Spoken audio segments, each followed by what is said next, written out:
صفحہ نمبر 236 مختصر سوالات کے جوابات۔ سوال: مندرجہ ذیل سوالات کے مختصر جواب دیں۔ سوال نمبر 1، 20 اسلامی ملکوں کے نام تحریر کریں۔ جواب: Pakistan, number 2 Afghanistan, number 3 Bangladesh, number 4 Iran, number 5 عراق، نمبر 6 فلسطین، نمبر 7 سعودی عرب، number 8 Uzbekistan, number 9 Turkmenistan, number 10 Azerbaijan, 11 Tajikistan, 12 Malaysia, 13 ترکی، 14 بوسنیا، 15 کویت، 16 انڈونیشیا، 17 سوڈان، 18 مراکش، 19 تیونس، 20 مصر۔ سوال نمبر 2، ایسے اسلامی ملکوں کے نام لکھیں جہاں دہشت گردی کا بازار گرم ہے۔ جواب: ویسے تو ہر ملک میں دہشت گردی کے آثار ہیں، لیکن سب سے زیادہ دہشت گردی مندرجہ ذیل ممالک میں ہے۔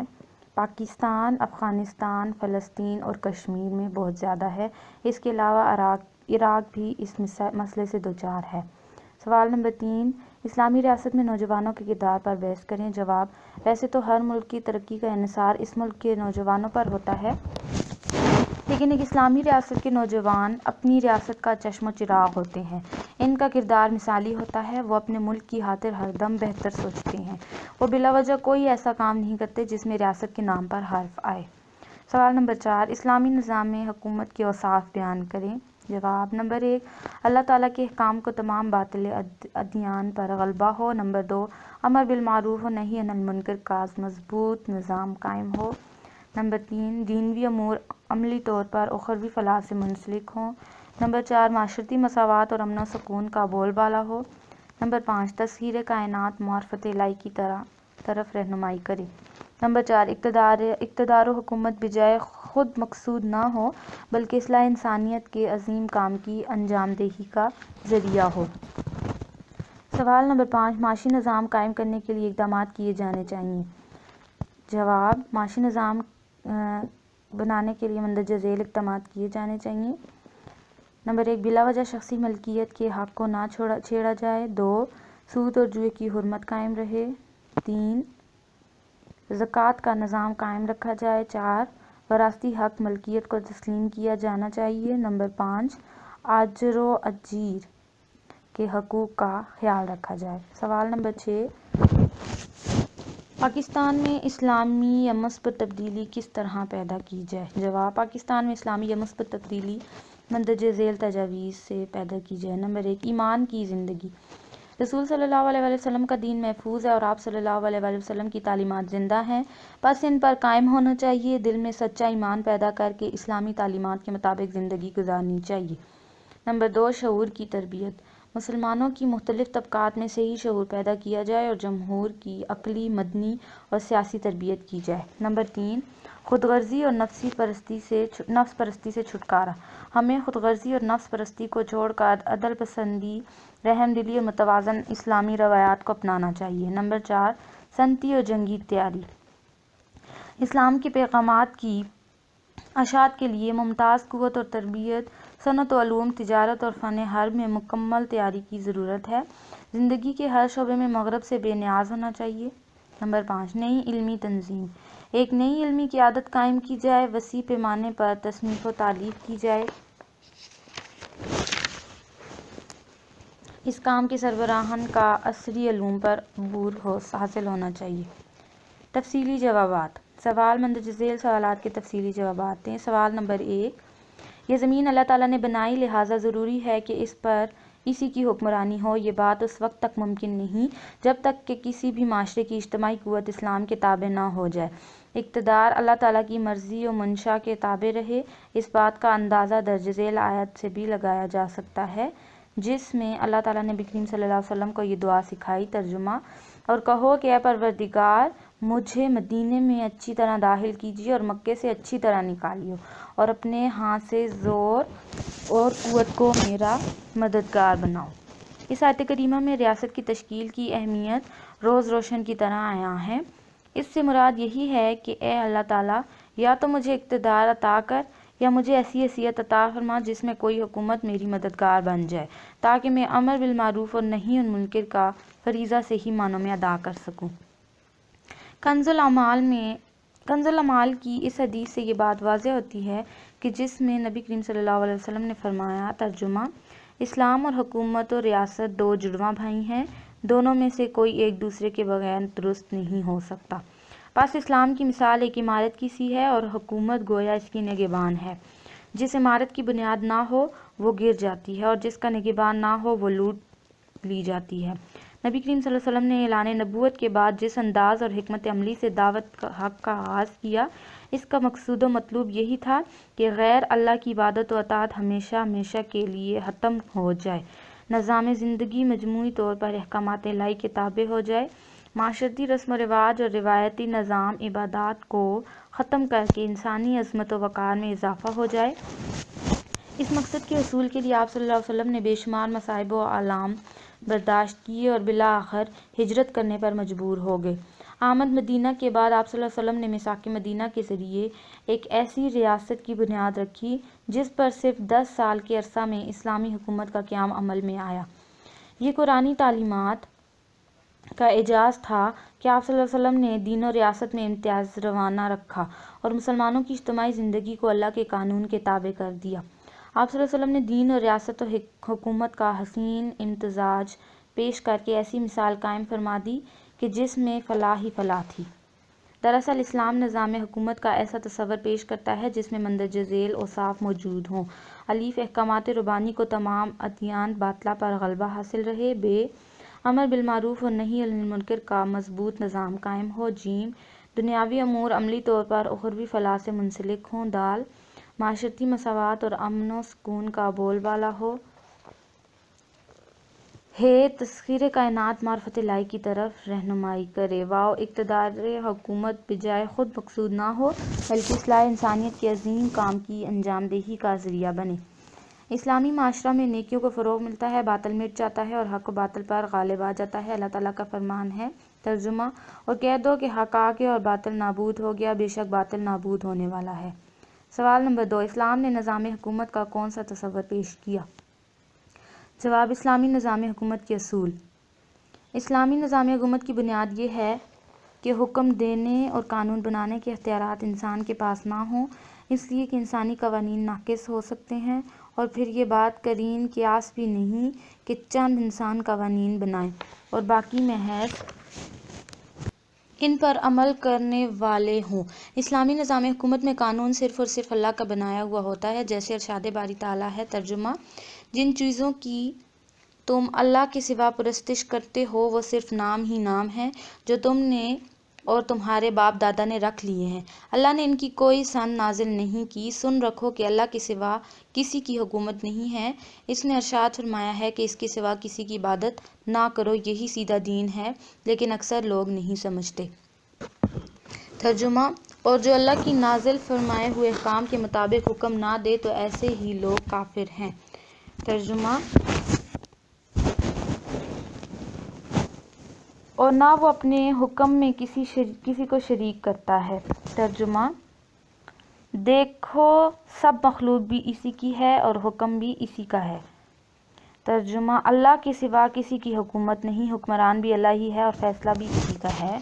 ترجمہ: پھر کیا یہ زمانہ جاہلیت کے کسی فیصلے کے خواہش مند ہیں، اور جو لوگ یقین رکھتے ہیں ان کے لیے اللہ سے اچھا فیصلہ کس کا ہوگا؟ حضور صلی اللہ علیہ وسلم کا ارشاد ہے، ان اللہ هو الحکم والیہ الحکم۔ ترجمہ: بے شک حکمران اللہ ہی ہے اور فیصلہ بھی اسی کا ہے۔ مندرجہ بالا آیات اور حدیث سے واضح ہوتا ہے کہ اسلامی ریاست میں اقتدار اعلیٰ کا مالک اللہ تعالیٰ ہے اور اسلامی حکومت کا کام اقتدار اعلیٰ کے احکامات پر عمل کروانا ہوتا ہے۔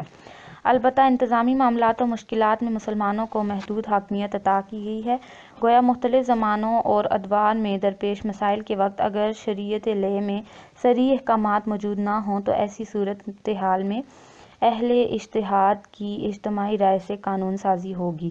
اسلام نے زندگی کے ہر شعبہ میں کچھ حدود و قیود اور اصول و ضوابط قطعی طور پر مقرر کر دیے ہیں۔ ان اصول و ضوابط اور حدود و قیود کا منشا یہ ہے کہ زندگی کے تمام پہلوؤں میں توازن اور اعتدال قائم رہے اور مجموعی طور پر نظام عدل کا بول بالا ہو جائے۔ اگر ان سے صرف نظر کیا گیا تو نظام زندگی فاسد ہو کر رہ جائے گا، البتہ ان حدود و قیود کے اندر رہ کر ضمنی اور فروعی اصول و ضوابط بنائے جا سکتے ہیں۔ گویا اسلام نے ریاست و حکومت کی تشکیل کے لیے ایک ڈھانچہ دیا ہے، اسی ڈھانچے کے اندر رہتے ہوئے حالات و واقعات کے مطابق نظام حکومت کی تفصیلات طے کی جا سکتی ہیں۔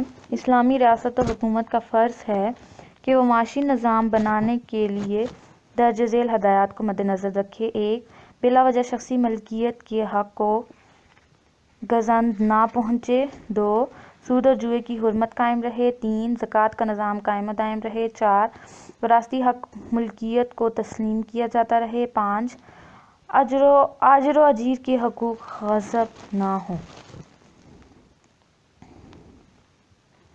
سوال نمبر 3، کیا تمام مسلمان ملک اسلامی ریاستیں ہیں؟ بحث کریں۔ جواب: دوسری جنگ عظیم کے بعد مسلمان برسوں کی غلامی سے نجات حاصل کرنے لگے اور حالات نے ایسی کروٹ لی کہ مسلمانوں میں سیاسی آزادی کا شعور زور پکڑنے لگا۔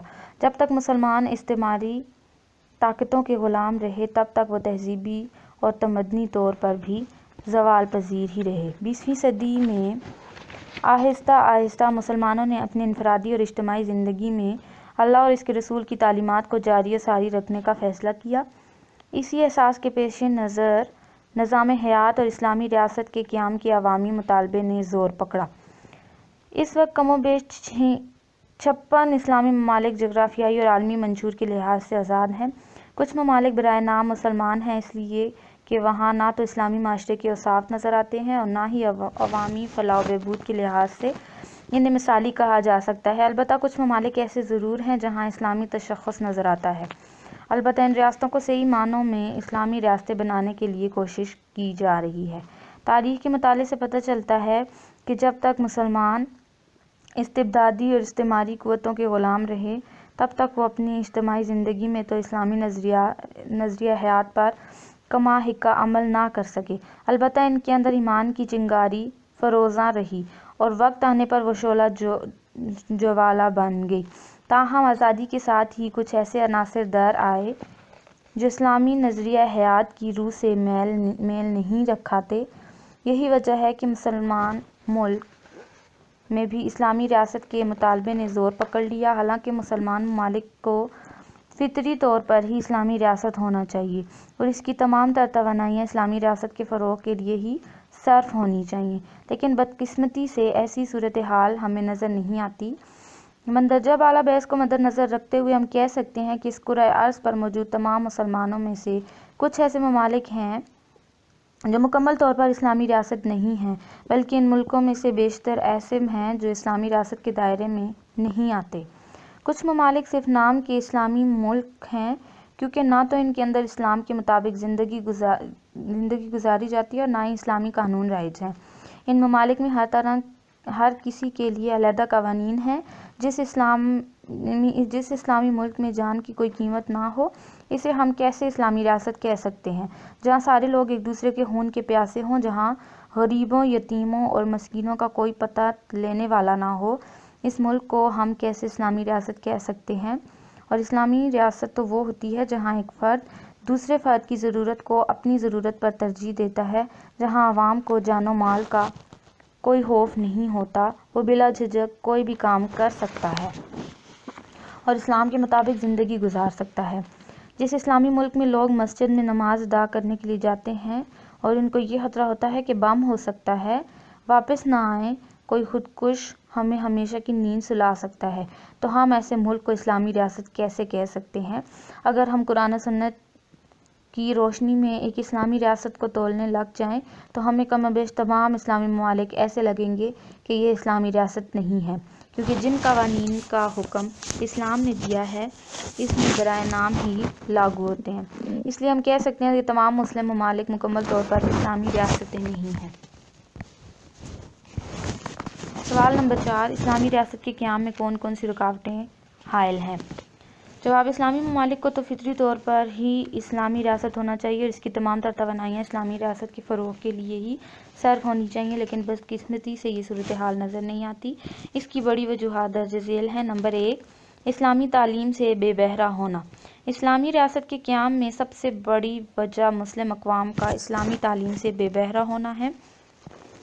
جب کوئی شخص اسلامی تعلیم کو جانتا نہیں ہوگا تو وہ اسلام کے مطابق زندگی کیسے گزارے گا اور وہ اپنے ملک کو مکمل اسلامی ریاست بنانے میں کیسے کردار ادا کرے گا۔ نمبر 2، حکمرانوں کا حربی طاقتوں سے مرعوب۔ کسی اسلامی ملک کا حقیقی اسلامی ریاست بننے میں ایک وجہ یہ بھی ہے کہ ان ممالک کے حکمران مغربی طاقتوں سے مرعوب ہیں۔ وہ ایسا سمجھتے ہیں کہ اگر ہم مغرب کی پالیسیوں پر چلیں گے تو کامیاب ہوں گے، ورنہ وہ کامیاب نہیں ہو سکتے۔ اسی وجہ سے ایک مسلم ملک ایک حقیقی اسلامی ریاست نہیں بن سکتا۔ نمبر 3، جدید تعلیم یافتہ طبقے اسلامی تعلیمات سے دور ہونا۔ ایک مسلم ممالک کا حقیقی اسلامی ریاست بننے میں ایک رکاوٹ یہ بھی ہے کہ ان کے ملک میں جدید تعلیم یافتہ طبقہ اسلامی تعلیمات کو کوسوں دور ہے۔ وہ اسلامی اقتدار سے بالکل انجان ہیں۔ ان کو یہ بھی نہیں پتا کہ ہم کتنی بڑی امت ہیں اور ہماری اسلامی تعلیمات ہمیں کیا حکم دیتی ہیں۔ وہ صرف مغربی تعلیمات حاصل کرنے کی کوشش کرتے ہیں۔ اس وجہ سے ان کے ذہن مغربی تعلیمات سے بھر جاتے ہیں اور وہ انہی کی تقلید کرتے ہیں۔ وہ اسلامی تعلیمات سے دور رہتے ہیں۔ نمبر 4، مغرب کے پیدا کردہ تعصبات کا فروغ پانا۔ ایک مسلم ملک کا حقیقی اسلامی ریاست بننے میں ایک رکاوٹ یہ بھی ہے کہ مغرب کے لوگوں کا ایک مسلم ملک کا حقیقی اسلامی ریاست بننے میں ایک رکاوٹ یہ بھی ہے کہ مغرب کے لوگوں کا متعصبانہ رویہ ہے۔ جب اہل مغرب مسلمانوں سے جنگوں میں نہ جیت سکے تو انہوں نے سر جنگ شروع کی اور اس میں انہوں نے مسلمانوں کے ذہنوں کو پسماندہ کرنا شروع کیا۔ کافی حد تک کامیاب بھی رہے۔ انہوں نے قرآن مجید کے ایسے ترجمے کیے اور اس میں انہوں نے کچھ رد و بدل کی کہ عام پڑھنے والے کو ان ترجموں کی خامیوں کا پتہ نہیں چلتا تھا۔ وہ اس پر عمل کرنے کی کوشش کرتے تھے اور وہ مغربی افکار کا شکار ہو جاتے تھے۔ جب ایسی نوبت سامنے آئی تو مسلم ملک کا حقیقی اسلامی ریاست بننا دشوار ہو جاتا ہے۔ نمبر 5، سائنسی تحقیق اور علمی لحاظ سے پسماندہ ہونا۔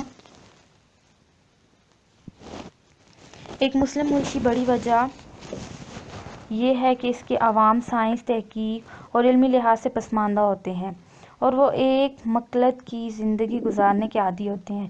وہ کچھ نیا کرنے کا نہیں سوچتے۔ جب وہ ایک ہی طرز کی تعلیم حاصل کرتے رہتے ہیں تو ان کے اندر ایسی عادات پیدا ہو جاتی ہیں کہ وہ کچھ نیا کرنے کا سوچتا بھی نہیں۔ جب ایسی حالت ہوتی ہے تو وہ ملک کیسے حقیقی اسلامی ریاست بن سکتا ہے۔ نمبر 6، مغرب زدہ نظام ہائے تعلیمات کا جاری رہنا۔ مسلم ممالک حقیقی اسلامی ریاست بننے میں ایک بڑی رکاوٹ ان کا نظام تعلیم ہے جو مغرب کی پالیسی کے مطابق بنایا جاتا ہے۔ اس نظام تعلیم میں مغرب کی تعلیمات کو ترجیح دی جاتی ہے اور اسلامی اقتدار کو پس پردہ ڈال دیا جاتا ہے۔ جب ایک طالب علم کو تعلیم ہی مغربی طرز کی دی جائے اور اسلامی اقدار سے وہ ناآشنا رہے تو وہ کیسے سوچ سکتا ہے کہ ہمارا ملک حقیقی اسلامی ریاست ہونی چاہیے۔ نمبر 7، باہمی اتحاد و یگانگت اور معاونت کا نہ پیدا ہونا۔ تاریخ گواہ ہے کہ جب تک مسلمانوں کے اندر جذبہ ہمدردی تھا، وہ ایک دوسرے کے دکھ درد میں شریک ہوتے تھے، ان کے درمیان محبت اور قربانی اور اتحاد کے جذبات تھے تو انہوں نے پوری دنیا پر حکومت کی۔ ساری قومیں مسلمانوں کی دہشت سے کانپ اٹھتی تھیں۔ آہستہ آہستہ مسلمانوں کے اندر اتحاد و یگانگت کا جذبہ کم پڑتا گیا اور اہل مغرب مسلم ممالک کو زیر کرنے لگے۔ آج یہ صورتحال ہے کہ مسلم ملک ہی مسلم ملک کا دشمن بنا ہوا ہے۔ اس کے ساتھ ساتھ ایک ہی مسلم ملک کے مسلمان ایک دوسرے کے دشمن بن چکے ہیں۔ جب ایسی صورتحال آ جائے تو ایک مسلم ملک حقیقی اسلامی ریاست کیسے بن سکتا ہے؟ ہم کہہ سکتے ہیں یہ بھی ایک بڑی رکاوٹ ہے جو ایک مسلم ممالک کو حقیقی اسلامی ریاست بننے سے روکتی ہے۔ یہی وہ عناصر ہیں جو اسلامی ریاست کے قیام میں سب سے بڑی رکاوٹ ہیں۔ ان رکاوٹوں کو دور کرنے کا احسن طریقہ یہی ہو سکتا ہے کہ وسیع پیمانے پر حقیقی اسلامی تعلیمات کو پھیلایا جائے اور نئی نسل کی ایسی تعلیم و تربیت کی جائے کہ وہ ذہنی، قلبی اور روحانی طور پر آزاد ہوں۔ انہیں ایمان، توکل، قناعت، عمل بے ہم اور تسخیر کائنات کے بھولے ہوئے سبق یاد دلائے جائیں تاکہ وہ مسلمانوں کے سواد اعظم کے جذبات و احساسات کا احترام کرتے ہوئے میدان عمل میں نکلیں۔ اور حدودہ صلاحیتوں کو مثبت طریقے سے استعمال میں لاتے ہوئے اپنے اندر ایسی قیادت کو ابھاریں جو اسلامی ریاست کے قیام کی ضامن بن جائے۔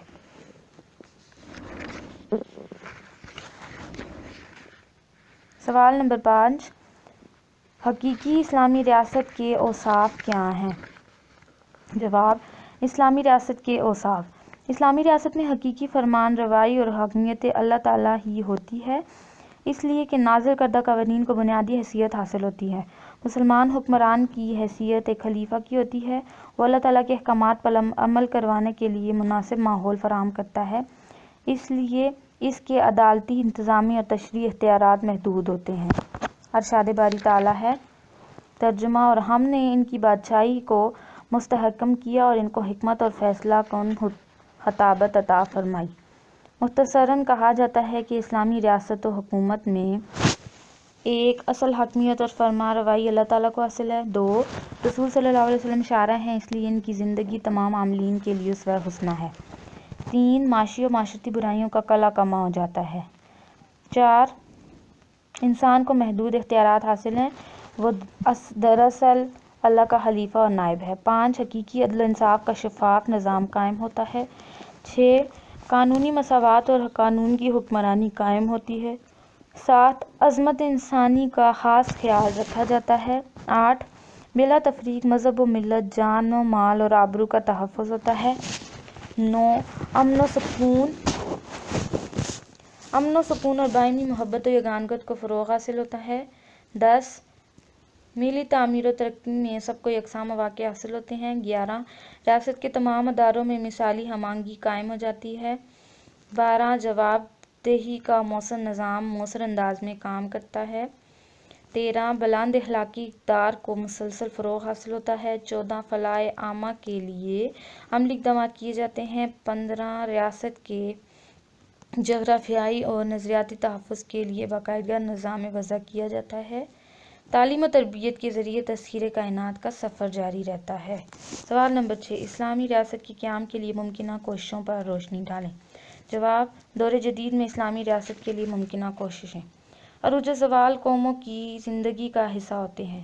اقوام عامل میں ایسا بارہا ہوا ہے کہ کوئی قوم زوال کی پستیوں سے اٹھی اور ایک مستحکم طاقت بن گئی اور سال ہر سال حکومت کرتی رہی، پھر آہستہ آہستہ زوال کا شکار ہو گئی۔ اسی دوران کسی اور قوم نے بام عروج حاصل کر لیا اور وہ سپر پاور بن گئی۔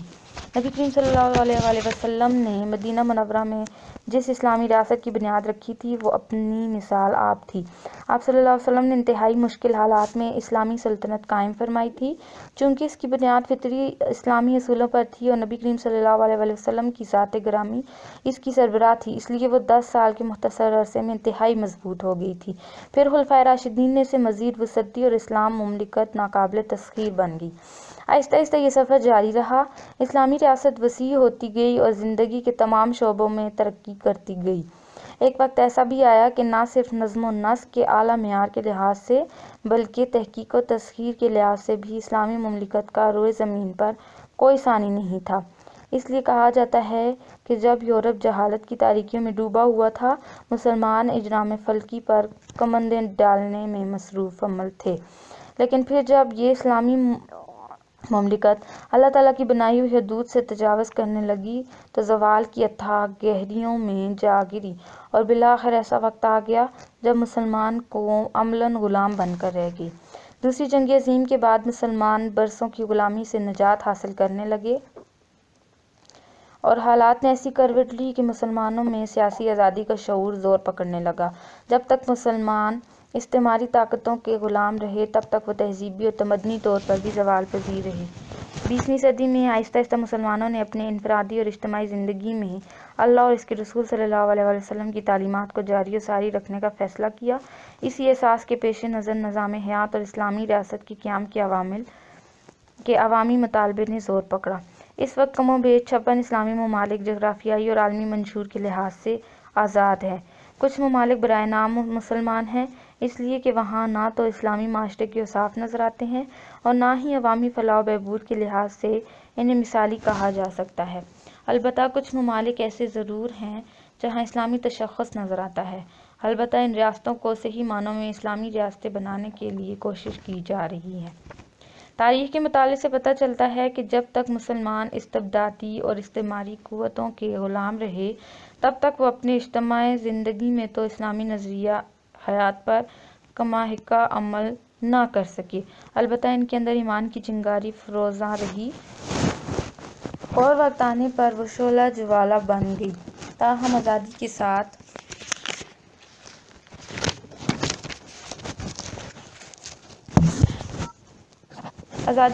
ہی کچھ ایسے عناصر در آئے جو اسلامی نظریہ حیات کی روح سے میل نہیں کھاتے۔ یہی وجہ ہے کہ مسلمان ملک میں اسلامی ریاست کے مطالبے نے زور پکڑ لیا، اور حالانکہ مسلمان ممالک کو تو فطری طور پر ہی اسلامی ریاست ہونا چاہیے اور اس کی تمام تر توانائیاں اسلامی ریاست کے فروغ کے لیے ہونی چاہیے، لیکن بدقسمتی سے ایسی صورتحال ہمیں نظر نہیں آتی۔ اس کی بڑی بڑی وجوہات ہیں: الف، اکثریت کا حقیقی اسلامی تعلیمات سے بے بہرہ ہونا۔ 2، برسر اقتدار حکمرانوں کا اسلامی تعلیمات سے دور ہونا۔ 3، جدید تعلیم یافتہ طبقے کا اسلامی تعلیمات سے دور ہونا۔ 4، مسلمانوں کا فروعی اختلافات بھی الجھے رہنا۔ 5، اجتہادی طاقتوں کا پس منظر میں چلے جانا۔ 6، مغرب کے پیدا کردہ تعصبات کا فروغ پانا۔ 7، سائنسی، تحقیقی اور علمی لحاظ سے پسماندہ ہونا۔ 8، مغرب زدہ نظام ہائے تعلیمات کا جاری رہنا۔ 9، حقیقی اسلامی تعلیمات کو ازکار رفتہ سمجھنا۔